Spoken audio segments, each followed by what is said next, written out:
राजौरी जिले के दूर दूरदराज इलाके दराज में इस वक्त मैं मौजूद हूँ और मैं आपको बता दूं कि डिप्टी कमिश्नर राजौरी की तरफ से यहाँ पर आज विजिट की गई। ये वो लोग हैं नोमैड्स जिन्हें खाना बदोश कहा जाता है, जिनका मतलब ये कभी गर्मियों में इधर रहते हैं, सर्दियों में कहीं और रहते हैं, मतलब एक जगह पर नहीं रहते। चाचा कितनी परेशानी तुझे है? बहुत परेशानी है साहब। डीसी साहब का हम बहुत बहुत शुक्रिया अदा नहीं कर सकते।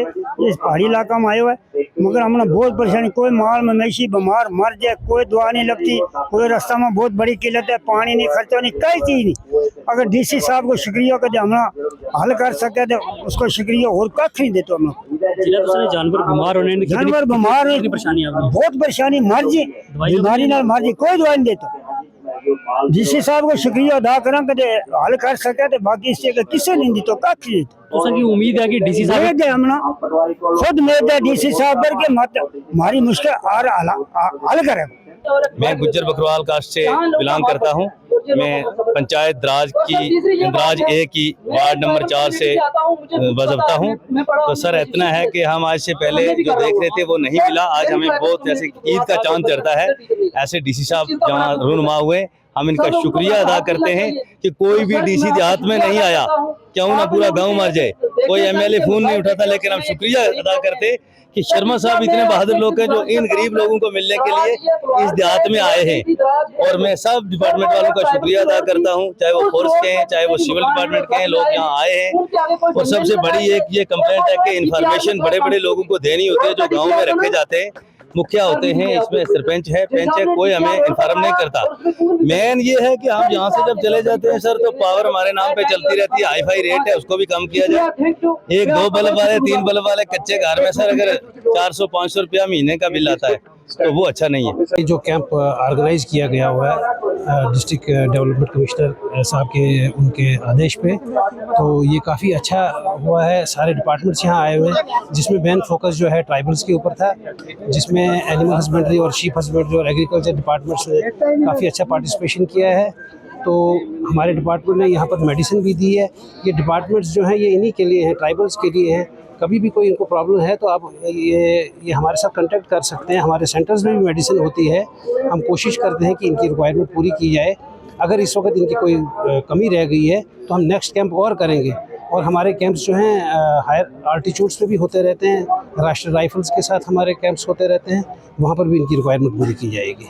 द्राज गांव का हमने दौरा किया, यहाँ पे कैंप आयोजित किया गया जिसमें सभी डिस्ट्रिक्ट ऑफिसर्स आज यहाँ मौजूद थे और एक डिटेल में वार्तालाप हुआ है लोगों के साथ, जिसमें हमने लोगों की प्रॉब्लम्स को समझा है कि किस तरीके से जब वो यहाँ से पैदल चल के अपने माल मवेशी को लेके ऊपर जाते हैं, उसको रास्ते में क्या क्या प्रॉब्लम्स का सामना करना पड़ता है। और कुछ सुझाव भी लोगों के द्वारा यहाँ मिले हैं, बहुत अच्छे सुझाव मिले हैं। और डिस्ट्रिक्ट के जो ऑफिसर्स यहाँ पे आए, खास तौर से sheep husbandry, animal husbandry, agriculture, जो हमारे पीडीडी, बहुत लोगों की कंप्लेंट थी कि बिजली के बिल आते हैं, जबकि स्कीम ऑलरेडी है कि अगर कोई माइग्रेटरी पॉपुलेशन है उसका 6 महीने बिजली के बिल जो है माफ़ रहते हैं। और यही सारी चीज़ों को लोगों के बारे में लोगों को बताने के लिए आज ये कैंप यहाँ पे आयोजित किया गया। आप देख पा रहे हैं कि लोगों का बहुत अच्छा इसमें पार्टिसिपेशन है, एनर्जेटिक पार्टिसिपेशन है। लोगों ने बहुत अच्छे से सुझाव भी दिए हैं। मोबाइल स्कूल्स को लेकर कुछ इंपॉर्टेंट फीडबैक्स हमें आए हैं और यही कोशिश है प्रशासन की कि चाहे वो सबसे लाइन में सबसे पीछे व्यक्ति हो, उसके लिए भी हमारे डिपार्टमेंट्स उसी शिद्दत से, उसी मेहनत से काम करें, सिंसियरिटी से काम करें। और चाहे कोई भी ग्रुप हो, चाहे कोई भी हमारी नोमैडिक कम्युनिटीज़ हों, उनको किसी प्रॉब्लम का सामना ना आए। जब भी वो माइग्रेटरी रूट पे रहें, रास्ते में उन्हें किसी भी प्रॉब्लम कोई भी दिक्कत आती है तो हमारे डिस्ट्रिक्ट के सभी ऑफिसर्स खड़े रहेंगे उनकी प्रॉब्लम्स को रिजॉल्व करने के लिए जिस भी तरीके से पॉसिबल हो। आज हमारे एडीसी साहब ने बताया कि अगर कोई प्रॉब्लम आती है, मान लीजिए किसी का जानवर रास्ते मर जाता है, तो अगर व्हाट्सएप पे भी उसकी इन्फॉर्मेशन दे देता है तो भी हमारे डिपार्टमेंट उस पर कार्रवाई करना शुरू कर देंगे। तो ये सारी की सारी चीज़ें आज इसी तरीके से प्लान की गई हैं ताकि आने वाले जो 6 महीने लोगों के लिए वो आराम से निकले, उसमें ज़्यादा प्रॉब्लम्स ना आए। सर, मोबाइल स्कूल के बारे में क्या कुछ परेशानी रहती है? वहाँ पे जो नोमैड्स है, सिग्नल स्कूल को लेकर काफ़ी परेशानी है, तो वहाँ पे टीचर्स को किस तरह से इंश्योर कर रहे हैं? देखिए, एक बहुत बड़ा एक इशू रहता है जब ट्राइबल नोमैडिक कम्युनिटी खासतौर से मूव करती है। और उस दौरान बच्चों की पढ़ाई इफेक्ट हो जाती है। उसके लिए सरकार की एक स्कीम थी मोबाइल स्कूल्स की, जिसमें सेम कम्युनिटी से लोगों को, जो पढ़े लिखे लड़के, नौजवान लड़के लड़कियां हैं, उनको उसमें इन्वॉल्व किया जाता था ताकि वो बच्चों को पढ़ाएं।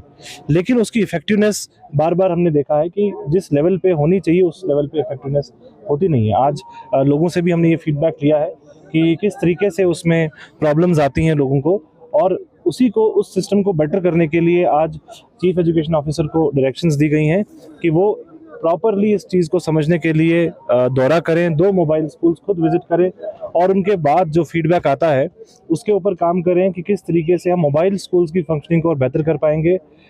इससे पहले भी एक डाइट के साथ हमने मीटिंग की थी जिसमें ये कहा गया था कि कोई ना कोई असेसमेंट ज़रूर होना चाहिए। जो बच्चे माइग्रेट करते हैं उसके बाद वापस आते हैं, जिस स्कूल में वापस आते हैं वहाँ पे एक असेसमेंट ज़रूर होना चाहिए ताकि हमें मालूम पड़े कि टीचर ने इन 6 महीनों में कुछ पढ़ाया है या नहीं पढ़ाया है।